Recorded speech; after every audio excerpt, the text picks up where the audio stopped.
नाज़रीन अस्सलाम वालेकुम रहमतुल्लाहि व बरकातुहू। आज 11 अप्रैल बाद नमाज तरावी सरजमीन गलगली के अंदर आज मदीना मस्जिद शादी हाल के अंदर एक मुसलमानों के मौजूदा हालात के मुतालिक और सियासी बेदारी के मुतालिक वोटिंग के मुतालिक हमारे दरमियान बिलगी असम्बली के इंचार्ज AICC कोऑर्डिनेटर अली जनाब इल्ताज भाई हमारे दरमियान आज यहाँ पर आए थे। माशाल्लाह एक बेहतरीन ये शादी महल के अंदर एक अच्छा प्रोग्राम हुआ। माशाल्लाह पूरे गलगली के नौजवान, यहाँ की सीरत कमेटी के लोग, अंजुमन कमेटी के लोग, ग्राम पंचायती के लोग और जितने भी सियासी लोग और जो भी उलमा है माशाल्लाह यहाँ पर जुड़े थे। नाजरीन से गुजारिश है कि हमारे अबू शमा काजी यूट्यूब चैनल के अंदर आज की जो भी मीटिंग हुई, आज की जो भी बातें हुई, खास करके हमारे इल्ताज भाई की बात, इरफान भाई की बात और हाजी अनवर साहब की बात और हमारे जो भी सियासी लीडरान की, इन्होंने यहाँ पर सियासी जो भी खिदमत किया है, तकरीबन पूरे गलगली के अंदर 2500 मुसलमान हैं। ये पूरे गलगली झड़पी के अंदर तकरीबन 7000 मुसलमान हैं। तो माशाल्लाह ये 7000 पूरे मुसलमानों को, ये पूरे शहर के लोगों को किस तरीके से इनको सियासी तौर पर इकट्ठा करना, ये सारी बातें वहाँ पर भी है। हमारे अबू शमा यूट्यूब काजी चैनल के अंदर वो सारी चीज़ें इंशाल्लाह डाली जाएंगी। नाजरीन से गुजारिश है हमारे अबू शमा काजी यूट्यूब चैनल के लोग आप लाइक करें, शेयर करें, वॉच करें, दुआ करें। अस्सलाम वालेकुम रहमतुल्लाहि व बरकातुहू। स्टेज पर तशरीफ लाएं और हमारे मुफ्ती जाफर सादिक साहब से भी गुजारिश है, यहाँ कोई पार्टी का बैनर नहीं है, क्या नहीं है, मुसलमानों को वोटिंग का प्रमोशन के बारे में जमाया गया है। आप भी स्टेज पर तशरीफ ला सकते हैं। और माजी चेयरमैन साहब हमारे हुसैन साहब वसूल, उनसे भी गुजारिश है और आजिम साहब वसूल, उनसे भी गुजारिश है कि स्टेज पर तशरीफ लाएं। वक्त बहुत कम है, इसलिए जो बातें करनी है वो आपके सामने तफसील से आएंगी इंशाअल्लाह। इसलिए मैं इस मौके पर आए हुए तमाम लोगों का, रफीक साहब का, हाजी अनवर साहब उनका और मुफ्ती जाफर सादिक साहब उनका, यूसुफ भाई उनका भी क्या हमें दिल की गहराइयों से इस्तकबाल करता हूँ। उन तमाम लोगों की तरफ से उनका शुक्रिया अदा करता हूँ और साथ ही साथ माजी चेयरमैन साहब आजिम साहब वसूल, उनका भी मैं इस मौके पर स्वागत करता हूँ, इस्तकबाल करता हूँ। तो बिला ताकीर आने वाले हालात से हम कैसे लड़े, तो आज भी एक मीटिंग हुई कि मुसलमानों की वोटिंग को लेकर एक बहुत बड़ी जद्दोजहद हो रही है। माजी चेयरमैन साहब हुसैन साहब वसूल से भी गुजारिश है स्टेज पर हमारे पीढ़ी के टीपू सुल्तान एंड कमेटी के चेयरमैन असलम भाई भी स्टेज पर तशरीफ लाएं।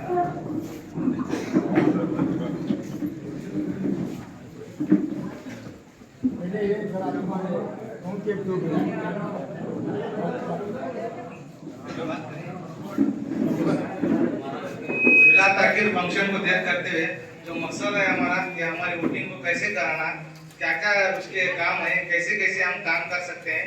तो वोटिंग जो इलेक्शन लड़ा जाता है वो 3 इसमें हिस्सों में लड़ा जाता है। पहला हिस्सा अल्हम्दुलिल्लाह हमारे गांव वालों ने कामयाब किया है 100%। इसके लिए मैं तमाम नौजवानों को, बड़ों को मुबारकबाद पेश करता हूँ। हमारे गांव में एक भी ऐसा वोट नहीं जिसका नाम वोटर लिस्ट में शामिल नहीं, 100% हमने वोटर लिस्ट में नाम दाखिल किया। अब तो आखिरी तारीख 11 तारीख कब निकल जाएगा, तो उसके अगले दिन अब तुम्हें क्या करे थी, वोटर लिस्ट में नाम दाखिल नहीं करा सकते। अब दूसरा मरहला यह है कि हमें एक काम करें, क्या है, वोटर लिस्ट को देखें। अक्सर हमारे गांव मुनगढ़ होने की वजह से बहुत सारे लोग ऐसे हैं जो गांव छोड़कर चले गए हैं, दूर दूर तक गए हैं, अपने रिश्तेदारों में हो सकते हैं, दोस्तों में हो सकते हैं, कोई जमखंडी में है, कोई बागलकोट में है, कोई बेंगलुरु में है। तो उनका भी क्या है, हमारे पास है पूरा इंफॉर्मेशन रहना और उनके साथ कांटेक्ट करने की हमें कोशिश करना। 10 मई को हमारा इलेक्शन है, तो आने का क्या है, पूरा उनका आने जाने का इंशाअल्लाह इंतजाम हमें करके उनका पूरा लिस्ट बनाने का भी एक हमें टीम करेंगे। एक वार्ड से, हमारे गांव में 9 वार्ड है, हर वार्ड में 10 नौजवान साथियों का खुद अपने दिल से, किसी भी जोर जबरदस्ती नहीं है, अपने दिल से जो काम करना चाहता है, मैं मेरे कौम के लिए, मेरे कौम की फलाह बहबूदी के लिए, आने वाले इलेक्शन में जालिमों को हराने के लिए मैं तैयार होकर बोलकर अपना नाम लिखाए। एक बार से 10-10 लोगों का नाम लेंगे जो गांव के बाहर है, उनको भी लेकर आएंगे। और खासकर छुट्टियां आई, मस्तूरात क्या आएंगे, तो थोड़ा साइलेंट हो जाओगे।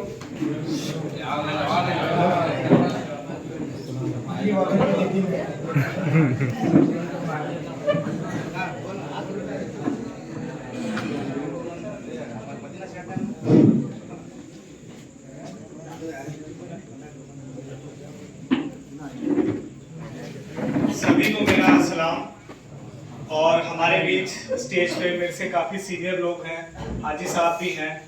मैं उनका शुक्रिया अदा करना चाहूँगा, उन्होंने मुझे यहाँ बुलाया और मुझे बोलने का मौका दिया।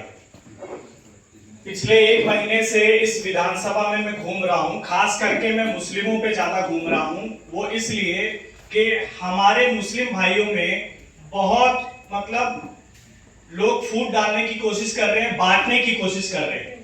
पिछले आप देखेंगे, पिछले इलेक्शनों में कोई मुस्लिम ऑब्जर्वर भर के नहीं आया। तो मेरा आप लोगों से ये कहना है, मैं मुस्लिम हूँ और आप भी मुस्लिम हो, और आप लोगों के लिए मैं सोचने करने बहुत कुछ मैं कर सकता हूँ और करने आया भी हूँ। तो आप लोगों को मेरा साथ देना पड़ेगा। वो कैसे साथ देना पड़ेगा? इलेक्शन का दौर है, इलेक्शन मोड चल रहा है, आपको पता है। तो मेरा मानना ये है कि कोई भी मुस्लिम भाई एक तो कोई बटना नहीं चाहिए, क्योंकि सामने वाली पार्टी ये सोचती है कि आप में से ही कोई लीडर खड़ा कर देगी और वो वोट बांट देगी तो दूसरी पार्टी जीत जाती है। और कांग्रेस पार्टी का आप इतिहास उठा के देखेंगे, कितनी पुरानी पार्टी है, आजादी में कितना उनका हाथ रहा है और कितना साथ रहा है। और पूरे देश में आप देखेंगे जो मुसलमानों के हक के लिए लड़ते हैं वो सिर्फ एक कांग्रेस पार्टी है। हालांकि सभी जातियों के लिए करती है, मुस्लिम के लिए भी है, हिंदू के लिए भी है, सभी जातियों के लिए। तो मेरा आप लोगों से ये कहना है, गलगली में जितने भी हमारे वोट है, महिलाओं के, युवाओं के, एक एक वोट हमें डालना चाहिए कांग्रेस पार्टी को। क्योंकि अगर आप लोगों में से बटेंगे तो आप सोचिए दूसरा कैंडिडेट जीतेगा। पिछले 5 साल से आप देख रहे हैं, बीजेपी की सरकार है, बीजेपी का विधायक है, मिनिस्टर है, कितनी दिक्कतों का सामना हमें करना पड़ रहा है। ये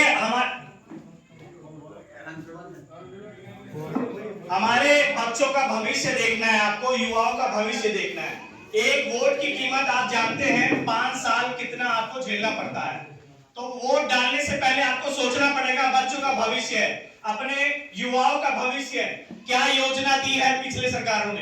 क्या आपके लिए कुछ फायदा हुआ है? मुस्लिम इतना साथ देता है, आप लोगों को क्या फायदा मिलता है? आप बताइए। कोई फायदा नहीं मिलता। तो आप लोगों से मेरी गुजारिश है कि एक होकर आपको लड़ना है, क्योंकि हम मुस्लिम जब सभी एक मिलकर लड़ेंगे तो ही हम पार्टी को जिता पाएंगे, कांग्रेस पार्टी को। आप और दूसरी बात युवाओं के लिए, हमारा गारंटी कार्ड के बारे में आप लोगों को मालूम होगा, बहुत अच्छी स्कीम है। पिछली बार भी हमारी सिद्धरामैया जी की सरकार थी, जो वादे हमने किए थे वो पूरे किए। और आपकी जो गारंटी कार्ड है, 200 यूनिट बिजली फ्री है, उसमें आप लोगों को अगर सभी को पता होगा। और महिलाओं को लेके 2000 रुपए पर मंथ फ्री, अकाउंट में उनको पैसा देंगे जो हाउस वाइफ है। युवाओं, जो हमारे युवा ग्रेजुएशन कर चुके हैं, उनको 3000 रुपए पर मंथ, जो डिप्लोमा होल्डर है उनको 1500 रुपए पर मंथ। और गैस सिलेंडर 1100-1200 रुपए अभी मिल रहा है। मैंने गांव में पूछा लोगों से, महिलाओं से, तो हमारी सरकार आती है तो 500 रुपए महीना दिया जाएगा। तो आप लोगों को मैं बताना चाहता हूं, कांग्रेस पार्टी बहुत अच्छा प्रॉमिस और गारंटी कार्ड लेके आई है, और आप लोग जितना फायदा उठा सकते हैं उठाइए। मैं आप लोगों के बीच हूं, इलेक्शन तक मैं रहूंगा। आप लोगों को कोई दिक्कत परेशानी ऐसा नहीं है कि मैं इलेक्शन करवा के चला जाऊंगा। आप लोग मेरा नंबर ले सकते हैं। जेटी पाटिल जी को जिताने के बाद आप लोगों का कोई भी काम है वो नहीं रुकेगा, ये मेरा आपसे प्रॉमिस है। और मैंने उनसे ये भी प्रॉमिस किया हुआ है कि सर, मुस्लिम का वोट पूरे विधानसभा में आपको एक एक वोट पूरा पड़ेगा। हमारे मुस्लिम भाइयों में से कोई भी वोट नहीं बटेगा, चाहे वो महिलाओं को लेकर हो, कुछ हो। पिछली बार मैंने सुना महिलाएं हमारी वोट नहीं करती है, तो वोट आपको करना पड़ेगा, तभी हमारी स्ट्रेंथ पता उनको चलेगी। उनको ये नहीं लगना चाहिए कि यार मुस्लिम को तोड़ो बांटो और दूसरे पार्टी का फिर राज करती है। तो आप लोगों को सोचना पड़ेगा, काफी एक्सपीरियंस होल्डर लोग हैं, सीनियर हैं, आप लोगों ने कई चुनाव देखे हैं, तो ये समझना पड़ेगा। काफी लोग देखो, जैसे MIM खड़ी हो जाती है कई सीटों पे, तो आप उसमें बिल्कुल ना बटिए, क्योंकि MIM अगर जीतती है तो आप वोट करिए। विनिंग कैंडिडेट को जिताने के लिए वो दूसरी पार्टी वोट खड़ा करती है अपने मुस्लिम भाइयों को वोट बांटने के लिए, तो ये गलती आप प्लीज ना करिए। और ना ही इंडिपेंडेंट कोई हमारे मुस्लिम भाइयों में से खड़ा हो। पैसे में आप इतना पैसे का लालच मत लीजिए। अगर वो एक तरफा भी वोट करे कांग्रेस पार्टी को और कुछ हमारा भी वोट नॉन मुस्लिम है, तो हम अच्छे वोट से जीत सकते हैं। तो आप लोगों से ज्यादा ना कहते हुए मैं दिल्ली से आया हूं, देखो इतनी मेहनत कर रहा हूं, सिर्फ कांग्रेस पार्टी को जिताना है और पूरे कर्नाटका में कांग्रेस पार्टी की लहर है, हम जीत भी रहे हैं, सरकार भी बना रहे हैं। पर मेरा ये मानना है कि ऐसा ना हो कि मुस्लिम का वोट बटे, हम नॉन मुस्लिम से जीत रहे हैं, कल को फिर वो हमें बोलते हैं देखो आपके मुस्लिम का वोट नहीं मिल रहा है। सीनियर लीडरशिप भी यही बोलती है कि आपके मुस्लिम का वोट क्यों नहीं मिल रहा है, तो मैं उनको क्या जवाब दूं बताइए? उनको जवाब मैं क्या दूं कि वोट क्यों नहीं मिल रहा है मुस्लिम का? आप लोगों को क्या दिक्कत है, क्या परेशानी है? अभी पिछले 5 साल से आप देख रहे हैं हमारा विधायक नहीं है, तो आपको नाराजगी क्या है, मुझे ये समझ नहीं आता। जेटी पाटिल जी इतने अच्छे कैंडिडेट हैं, मैं कम से कम आप 50 गांव में घूमा हूं पूरे विधानसभा में, एक सिंगल बंदा उनकी बुराई नहीं किया है, क्योंकि बहुत अच्छे कैंडिडेट हैं, वो पहले भी विधायक रहे हैं, उन्होंने अच्छा काम किया है। तो आप लोगों को समझना चाहिए कि ना हमें किसी पार्टी के उसमें बहकाव में आना है, ना किसी पैसे के लालच में आना है, क्योंकि वो हमारे कौम का सवाल है। अगर मैं आपसे गद्दारी करूंगा तो सोचो पार्टी से नहीं, पहले तो मैं अपने कौम के लिए गद्दारी कर रहा हूं। आपसे अगर मैं प्रॉमिस करके जा रहा हूं तो वो आप कुछ समझ रहा हूं आपको, मैं देखो पहले मेरे लिए कौम है, बाद में पार्टी। तो मैं कभी नहीं चाहूंगा आप लोगों से मैं झूठ बोल के जाऊं, सिर्फ चुनाव जितवा के और मैं निकल जाऊं, ऐसा नहीं है। मैं पिछले कई स्टेटों में रहा हूं, जहां जहां भी जाता हूं, जो भी मेरे लायक होता है, जो उनकी समस्या होती है, मैं आज तक उनको संपर्क में मेरे रहते हैं। गुजरात रहा, मैं हिमाचल रहा, छत्तीसगढ़ रहा, अभी मैं आपके कर्नाटका में बिल्गी में घूम रहा हूं। तो आप लोगों की ऐसा नहीं है कि बिल्गी से ही रिलेटेड आपकी कोई समस्या हो, पूरे देश में कहीं भी किसी का भी कुछ भी काम हो, पार्टी से रिलेटेड या गवर्नमेंट से रिलेटेड, हमारी 4-5 स्टेटों में सरकार भी है, तो आपको कहीं भी कोई भी काम हो, कुछ हो, तो आप डायरेक्ट मुझे कॉल करके बोल सकते हैं, ऐसा नहीं है। मेरे को आप समझ लीजिए, चाहे अल्लाह ने किसी भी जरिए से भेजा है, तो मैं ये चाहता हूं जब तक मैं जिंदा हूं, अपने मुसलमान भाइयों का जितना मदद मैं कर सकूं उतना करूं, क्योंकि ये जिंदगी एक बार मिली है, मुझे दोबारा नहीं मिलेगी, और मुझे कब्र में भी जाना है। तो मैं क्या जवाब दूंगा कि अपने मुसलमान भाइयों के साथ गद्दारी करके आया हूं? ऐसा नहीं कर सकता ना मैं। तो इसीलिए ईमान समझो, कुछ भी समझो, मेरे अंदर जिंदा है, तो मैं आपसे भी यही उम्मीद रखूंगा कि आप लोग अपना भाई समझ के, कुछ भी समझ के आप मानो जानो, और पार्टी के हक में कांग्रेस पार्टी के लिए वोट करो, और अच्छी वोटिंग होनी चाहिए, ताकि आगे मैं लीडरशिप से मैं भी लड़ सकूंगा। कि सर बिल्गी विधानसभा में पिछले 1 महीने से मैं रहा हूं, और जहां जहां मुस्लिम वोटर ज्यादा हैं, जैसे गलगली में हमारे 2500 वोट हैं, तो सर वो 2500 वोट पूरे कांग्रेस पार्टी को पड़े। तो मैं ये कह सकता हूं उनसे, तो आपका कोई भी काम होगा तो मैं लड़के करवा सकता हूं। अब वोटिंग हमें यहाँ 1000 मिलेगा 2500 में से, तो मैं उनको क्या जवाब दूंगा? सर वो 1500 वोट दूसरी पार्टी में क्यों गए? उनको क्या जरूरत थी? ऐसा कौन सा लालच था? अरे आपको क्या चाहिए मुझसे बोलो, आपको क्या चाहिए मुझसे बोलो आप। मैं यही रहते हुए मैं आपका जो भी काम होगा, दूसरे भी स्टेट का होगा, मैं करके दिखाऊंगा, तो आपको यकीन होगा। ऐसा नहीं है, आप लोग मिलके, आप देखो हम यहाँ परिवार बैठे हैं, ऐसा नहीं है मैं अलग स्टेट से हूं तो मैं आपके परिवार का हिस्सा नहीं। आप मुझे अपने परिवार का हिस्सा समझ के, छोटा भाई समझ के, कुछ भी समझ के आप मेरे पे यकीन करिए, और कांग्रेस पार्टी के हित में, कांग्रेस पार्टी के लिए वोट करें ज्यादा से ज्यादा। मतलब मैं ये टारगेट लेके आया हूं कि बिल्गी विधानसभा को पूरे कर्नाटका में सबसे टॉप मार्जिन में जिताना है इस असेंबली को। इसीलिए मैं चाह रहा हूं, जितना पहली बार तो मेरा मुसलमान जितना वोटर है वो बढ़ना नहीं चाहिए। 20,000 मुस्लिम है तो 20,000 वोट कांग्रेस को एक तरफा पड़ना चाहिए। ये रिकॉर्ड मेंटेन करना है, समझ लो, चाहे हिस्ट्री बनानी है, कुछ करना है, ये मैं लीडरशिप को बोल सकता हूं ऊपर कि सर बेलगी विधानसभा में 20,000 मुस्लिम है टोटल, तो 20,000 पूरा मुस्लिम वोट पड़ा है कांग्रेस पार्टी को। आप ये नहीं कह सकते कि सर हमारे कौम के लोग बटे हुए हैं, लोग बिके हुए हैं। तो ये आप लोग देखिए, एक अगर मैं गलत काम कर रहा हूं तो आप ये समझिए कौम की बदनामी हो रही है। तो मैं आप लोगों से भी ये उम्मीद करूंगा कि हमारे जितने भी मुसलमान भाई हैं, हम में से कोई भी किसी के बहकावे में ना आए, ना किसी के लालच में आए, ना किसी के वो कुछ भी, मतलब आप समझ लीजिए, आप समझ सकते हैं मेरा इशारा। तो आपसे मैं ये उम्मीद चाहूंगा कि आप किसी भी उसमें ना आए, क्योंकि देखो अगर हम आज कौम के साथ गद्दारी करेंगे तो सोचिए क्या मुंह दिखाएंगे मरने के बाद। नॉन मुस्लिम का तो बात ही छोड़ो, मुस्लिम होके अगर हम कौम के साथ गद्दारी करते हैं तो क्या मुंह दिखाएंगे बताइए। अभी मैं गाड़ी से जा रहा हूं, बिल्गी मेरी मौत हो जाए, क्या करूंगा बताइए? तो जितना मेरे को समय मिला है, जो भी मुझे पावर मिली है, तो मैं ये चाहता हूं कि जितने भी मुसलमान भाई हैं, मैं उनके लिए जितना कर सकूं वो मैं करूं। कभी भी किसी के लिए गलत नहीं सोचने चाहिए, खास करके मुसलमान भाइयों के लिए जितना हो सके मदद करो। क्यों आपस में नफरत है, मुझे समझ में नहीं आता है, किस बात की नफरत? अरे सभी भाई अपना कमा रहे हैं, खा रहे हैं, मुझे आपसे क्यों नफरत? मेरे पड़ोसी से क्यों नफरत?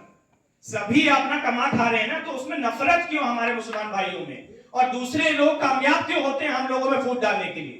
ये हम ही लोगों को सोचना पड़ेगा, बाहर से कोई अलग से नहीं आएगा फरिश्ता, हम ही लोगों को सोचना पड़ेगा।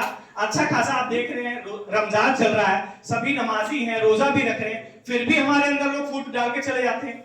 तो ऐसा हम लोग कौन से किसके बहकाव में आ जाते हैं बताइए?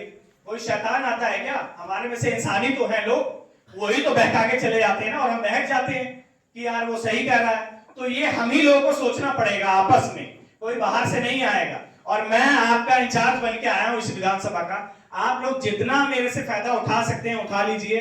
बस चुनाव तक मैं आपका साथ चाहूंगा, वोटिंग को लेके कि अच्छे से वोट करना, 100% वोट करना है। आफ्टर इलेक्शन फिर आप मेरे को लाइफ टाइम यूज करो, ऐसा नहीं है कि 5 साल यूज करो, मैं लाइफ टाइम जब तक मेरी जिंदगी है, जिंदा रहूंगा, तब तक आप लोगों से मैं कनेक्ट रहूंगा। मेरी भी एक याद रहेगी कि मैं बिल्गी विधानसभा में गया था, मुझे कुछ मुसलमान भाई बहुत अच्छे मिले, जिनको मैंने समझाया, उन्होंने मेरा साथ दिया, अच्छे से उन्होंने वोट किया मेरे पे। जो मैंने आपके लिए प्रॉमिस किया मैंने भी पूरा किया, आपने जो मुझसे प्रॉमिस किया वो मुझे भी पूरा किया। तो बस मैं ज्यादा ना कहते हुए, टाइम का भी थोड़ा वो है, और सभी का मैं धन्यवाद करूंगा। आप लोगों ने मुझे बोलने का मौका दिया और आप लोग इतने लोग मुझे सुनने आए। अस्सलाम वालेकुम।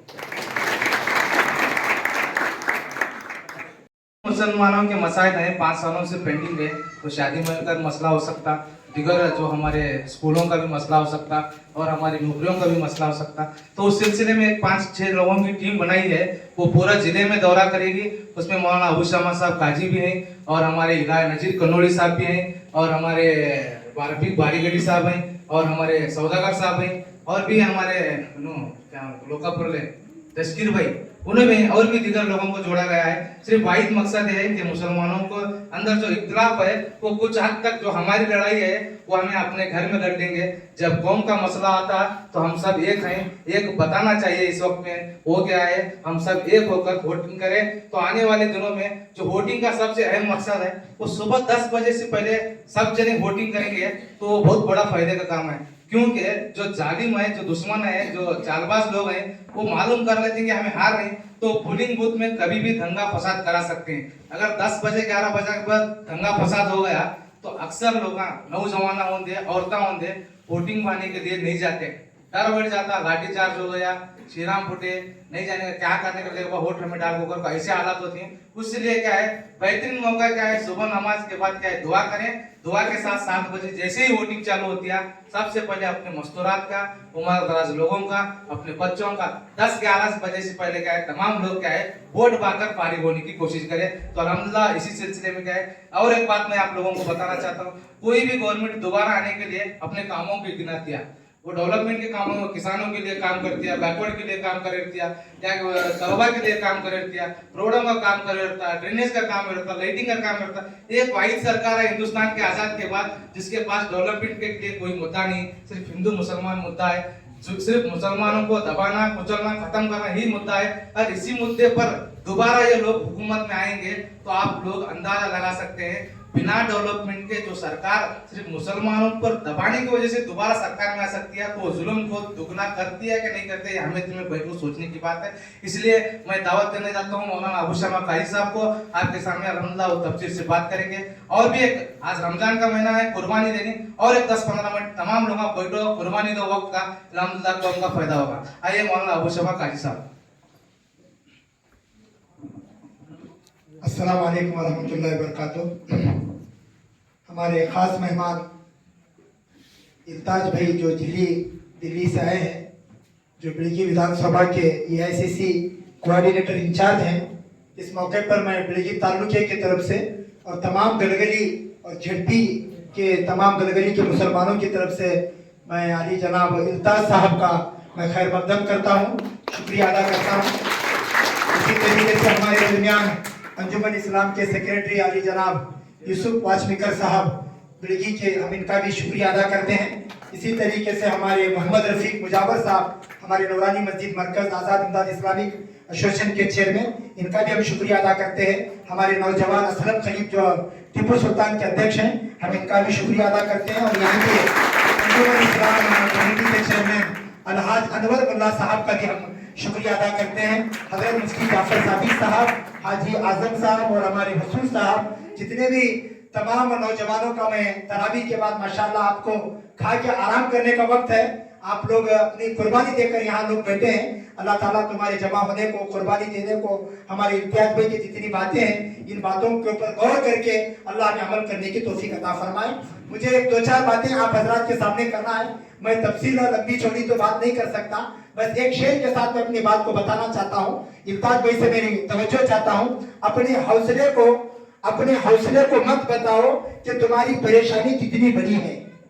अपने हौसलों को मत बताओ कि तुम्हारी परेशानी कितनी बड़ी है, अपनी परेशानी को बताओ कि तुम्हारा हौसला कितना बड़ा है।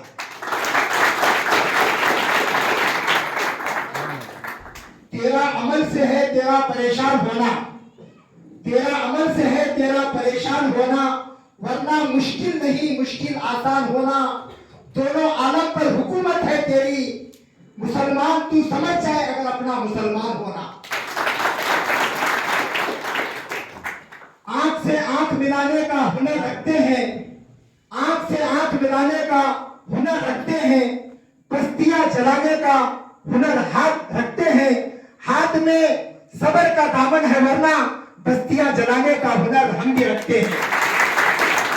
इस मौके पर माशाल्लाह यहाँ पर आने के बाद मुझे बहुत खुशी हुई। बिड़गी गलगली के अंदर 2500 90% 100% जो वोटिंग का काम किए हैं, इस मौके पर मैं तमाम नौजवानों की तरफ से इरफान भाई को मैं मुबारकबादी देता हूं कि बहुत बड़ा इन्होंने काम किया है। और इरफान भाई के साथ जितने भी नौजवान हैं और यहाँ के जो भी उलमा हैं, अंजुमन जमात, जो भी इनके ऊपर भरोसा करके ग्राम पंचायती का मेंबर बनाने के बाद इन्होंने वोटिंग कार्ड बनाने का दूसरा काम किए कि नहीं किए मुझे इनके बारे में नहीं बताना है, लेकिन अल्हम्दुलिल्लाह वोटर लिस्ट के बारे में हमारे बिड़गी को भी आए थे, वहां पर मस्तूरात को, उलमा को, नौजवानों को प्ले स्टोर का यहाँ बताकर माशाल्लाह एक बहुत बड़ा काम किया। इस मौके पर मैं तमाम गलगली के और बिड़गी के तमाम मुसलमानों की तरफ से इरफान भाई को और तमाम नौजवान इनकी टीम को इस मौके पर मैं मुबारकबादी पेश करना चाहता हूँ। दो बातें बताकर मैं अपनी बात को खत्म करूंगा। अल्लाह ताला ने कुरान में 2 बातें बताई, इल्ताज भाई और मुफ्ती साहब की मैं तवज्जो चाहता हूं। अल्लाह ने कुरान में 2 बातें बताई मुसलमानों के लिए। अगर कोई मुसलमान 2 काम करेगा, दुनिया की 18,000 मखलूक के दिलों में अल्लाह उसकी मोहब्बत को डालेंगे। कितने काम बोलो भाई, करेंगे इंशाअल्लाह। बहुत आसान काम है, कोई मुश्किल काम नहीं, बहुत आसान काम। सबसे पहला काम फरमाया अच्छे अमल करना। क्या करना? जैसा खाना अच्छा खा रही, कपड़े अच्छे पहन रही, मोबाइल फोन अच्छा है, हमारी 2 व्हीलर अच्छी है, 4 व्हीलर अच्छी है, हमारी मंगनी शादी वलीमा अच्छा है, हमारा घर बंगला अच्छा है, हमारे सारी चीजें ऊपर से लेकर नीचे तक अच्छा अल्लाह हमारे के अमल भी अच्छा। नमाज पढ़ा, अच्छी नमाज पढ़, रख रहा अच्छा अच्छा, जो भी काम नेकी कर रहा उसे अच्छा कर। एक अमल तो अल्लाह ने कुरान में बताया। जितने लोग बैठे गलगल निम समाज ಕಲ್ಸಿರ್ಲಿ ನಿಮ್ ಸಮಾಜ ಹಿರಿಯರ ಮುಖಂಡರು ಕರ್ಕೊಂಡು ನೀವು ಬರ್ರಿ. ನಿಮ್ ಶಾದಿ ಮಾಲಾಗಲಿ, ಕಬ್ರಸ್ತಾನ ಆಗಲಿ, ಮೈನಾರಿಟಿ ಏನು ಸೌಲಭ್ಯ ಏನಾಗೈತಿ ಎಲ್ಲ ತರ ಸಂಪೂರ್ಣ ನಿಮಗೆ ಸಪೋರ್ಟ್ ಸಹಕಾರ ಮಾಡ್ತೀನಿ. ಈ ಚುನಾವಣೆ ಒಳಗೆ 100% वोटिंग ಮಾಡಿ ಈ ಸೈಡ್ एमएलए ಮಾಡಿ। मैं हमें उनको वादा करी इंशाअल्लाह तुम्हें एमएलए भी बनती और एमएलए बनने के बाद तुमने इंशाअल्लाह मिनिस्टर भी बनाती करवा। तो आप लोगों से हमारी गुजारिश है कि हमारे इल्ताज भाई जो दर्द लेकर बिड़गी असेंबली को देखो रोजाना 300 ग्राम जा रही हो, हमें यहाँ नौजवानों से गुजारिश करती तुम्हें 300 ग्राम को नको जाओ, खाली 3 ग्राम को जाओ। कितने ग्राम को? 3 ग्राम को जाओ। अब कल शाम तक टाइम है तुम्हारे पास। तुम्हारे घर के अंदर माशाल्लाह 100% वोटिंग का काम है। अगर कोई इरफान भाई बोले फिर भी जरा बच्चे रहता, जो काम करती थी उन्हें अपना वोटिंग कार्ड नहीं बनाया रहता। अब मैं 100 दिन सर्वे कर रहा था, मेरा काम गलत था। तो ऐसी चीज आइडेंटिफाई करो। आज हमारे बिल्गी तहसीलदार विनय कुलकर्णी के साथ हमारा झगड़ा हुआ, आज भी हमारे सीपीआई के साथ में हमारी बात हुई। हमारे वो मुसलमान जो दिल्ली के लोग आए थे, उनके जरा वोटिंग कार्ड की वजह से प्रॉब्लम कर रहे थे। आज हमें डायरेक्ट हमारे बड़ों के साथ बैठ को बात करे, ऊपर डिपार्टमेंट वालों से बात हुई। तहसीलदार खुद लगा को बोला आयत्री खाचेवरा ಅದು ಏನು ಡಿಲೀಟ್ ಆಗಿದ್ದಿತ್ತಲ್ಲ ಅದನ್ನ ಎಲ್ಲ ಸುದ್ದಿ ಮಾಡ್ತೀನಿ, ನಾಳೆಗೆ ಬಂದ ಅವ್ರು ಏನೈತಿ ನಿಮ್ಮ ಮಂದಿ ಎಲ್ಲ ಮಾಡ್ಕೊಂಡು ಹೋಗ್ರಿ ಕರ್ಕೊ बोले। ये सब क्या है? ये पार्टी के पावर और आप लोगों की मोहब्बत और आप लोगों की दुआओं का नतीजा है। तो आप लोगों से मैं गुजारिश करता हूं, ये एसडीपीआई होंगे, एमआईएम होंगे, बीजेपी होंगे, खुला बेशक हमें एसडीपीआई होंगे, एमआईएम होंगे, हमें इनके बुरा भला नहीं बोलते, लेकिन हमें वोट डाले तो नहीं, एमएलए तो नहीं बनने वाले, एमएलए तो नहीं बनने वाले। इसके लिए मैं आपसे गुजारिश करते हैं, ये जो इलेक्शन है देखो बहुत कॉम्प्लिकेटेड और बहुत कॉन्फिडेंस के साथ करने का इलेक्शन है। इस इलेक्शन के अंदर अगर हमें नहीं जागे, इस इलेक्शन के अंदर अगर हमें बेलगी असेंबली होते, बागलकोट जिला होते, कर्नाटक होते, पूरा मुल्क होते, अगर हमें नहीं करे, मैं कसम खा को बोलता हूं, अगर दोबारा ये हुकूमत स्टेट में सेंट्रल में ही तो इन्होंने संविधान को बदलने वाले। ओपन चैलेंज है इनका, हमें संविधान को बदलती। मुसलमानों को टोपी पहनना मुश्किल, दाढ़ी पहनना मुश्किल, अजान का मसला, हिजाब का मसला, मालूम नहीं क्या क्या मसला। मैं अभी एक साथी हमारे बता रहे थे, इस बार अगर स्टेट गवर्नमेंट में या सेंट्रल गवर्नमेंट में बनी, जो 4% का जो मीसलातियत थे वो खत्म कर को लिंगायता को इनको देख छोड़े। मुसलमानों को इस बार अगर उन्हें आए, एक भी मुसलमान नौकरी में नहीं रहता, एक भी नहीं रहता। इसके लिए मेरे भाई ऐसे हालात आने वाले ही, तबलीग का काम तुम्हें करो, दीन का काम तुम्हें करो। कौन सी तंजीम में सीरत कमेटी, अंजुमन कमेटी तुम्हें कहाँ रहती, कौन सी उलमा के साथ जुड़ को तुम्हें रहती, रहो। हमें तुमना बाकी अकीदे के मामले में डिस्टर्ब नहीं करते। सियासी तौर पर तुम्हें मुत्तहिद होकर इस मर्तबा कांग्रेस पार्टी और जीटी पार्टी को वोट देने की नीयत इरादा करो, करेंगे इंशाअल्लाह। शुक्रिया मौलाना खुशामा काजी साहब का।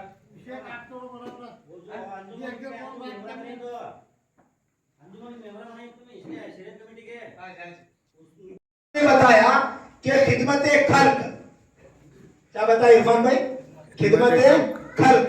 अब खिदमत खल्क करने के लिए मेरे एक्सपीरियंस, मेरे तजुर्बे से मैं वक्फ का चेयरमैन बना, अभी पूरे जमात इस्लामी अहले जमात है, अहले स्टेज पर तशरीफ लाएं। और हमारे मुफ्ती जाफर सादिक साहब से भी गुजारिश है, यहाँ कोई पार्टी का बैनर नहीं है, क्या नहीं है, मुसलमानों को वोटिंग का प्रमोशन के बारे में जमाया गया है। आप भी स्टेज पर तशरीफ ला सकते हैं। और माजी चेयरमैन साहब हमारे हुसैन साहब वसूल, उनसे भी गुजारिश है, और आजिम साहब वसूल, उनसे भी गुजारिश है स्टेज पर तशरीफ लाएं। वक्त बहुत कम है, इसलिए जो बातें करनी है वो आपके सामने तफसील से आएंगी इंशाअल्लाह। इसलिए मैं इस मौके पर आए हुए तमाम लोगों का, रफीक साहब का, हाजी अनवर साहब उनका, और मुफ्ती जाफर सादिक साहब उनका, यूसुफ भाई उनका भी क्या मैं दिल की गहराइयों से इस्तकबाल करता हूँ। उन तमाम लोगों की तरफ से उनका शुक्रिया अदा करता हूँ। और साथ ही साथ माजी चेयरमैन साहब आजिम साहब वसूल, उनका भी मैं इस मौके पर स्वागत करता हूँ, इस्तकबाल करता हूँ। तो बिला ताकीर आने वाले हालात से हम कैसे लड़े, तो आज भी एक मीटिंग हुई कि मुसलमानों की वोटिंग को लेकर एक बहुत बड़ी जद्दोजहद हो रही है। माजी चेयरमैन साहब हुसैन साहब वसूल से भी गुजारिश है स्टेज पर हमारे बिल्गी के टीपू सुल्तान एंड कमेटी के चेयरमैन असलम भाई भी स्टेज पर तशरीफ लाएं।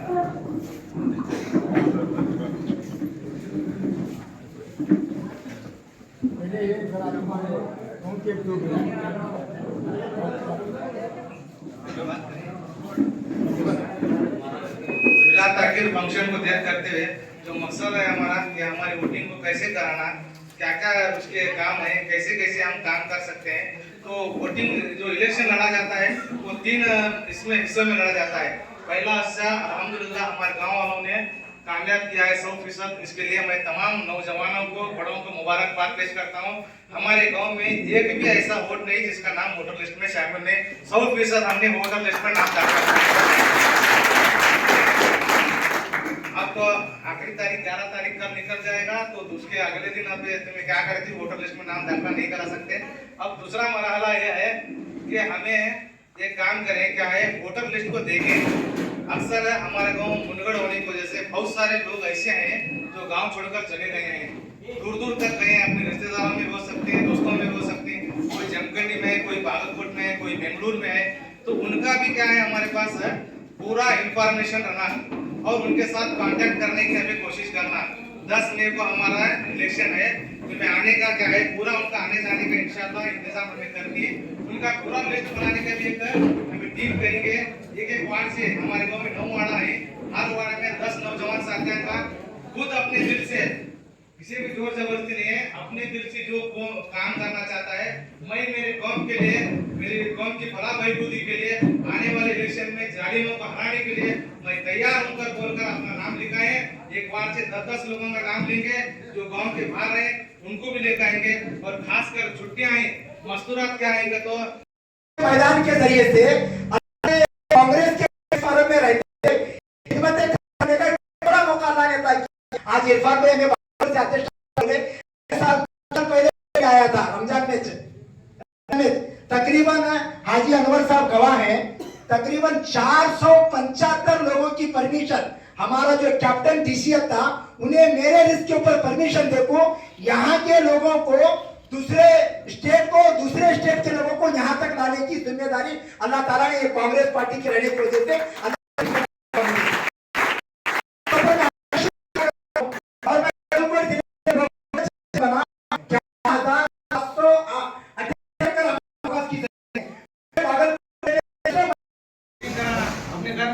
नहीं, पहले वो साथ होगा हमें डालना, दूसरा क्या हमारे मोहल्ले वाले के, तीसरा क्या हमारे रिश्तेदारों के, दोस्तों के। तो इस सिलसिले में क्या पेज पर यूज करते हैं, एक पेज में 30 वोट आती हैं, उसकी जिम्मेदारी लो।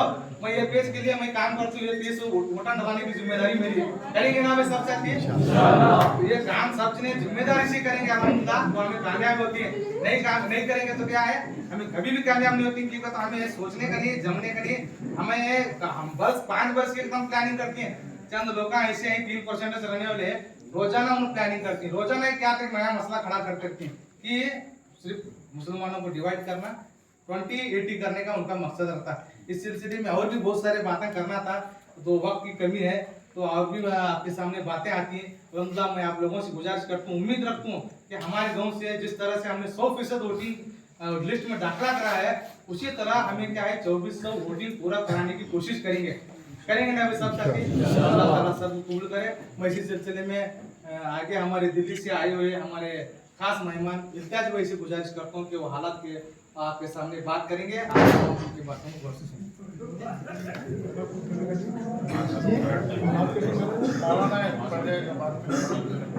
अम्बेडकर जी को मानते हैं, उनको नहीं मानते, उनका संविधान नहीं मानते हैं, तो सोचो हम और आप क्या हैं। बीजेपी कौमों के दोस्तों के साथ इलेक्शन के अंदर दोस्ती नहीं रखी तो समझ ले कि वोट हमना नहीं आएगा, उनको जाएगा।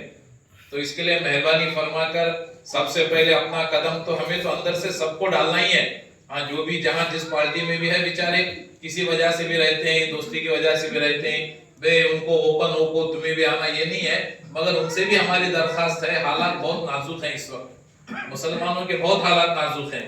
अभी मैं कल मानिकपुर गया था, वहां पर भी बीजेपी में 3-4 लोग थे, उन्होंने बैठकर मशवरा किया, वो भी कहने लगे कि हालात बहुत खराब हैं, इस वक्त हमें सब मिलकर कांग्रेस को सपोर्ट करना।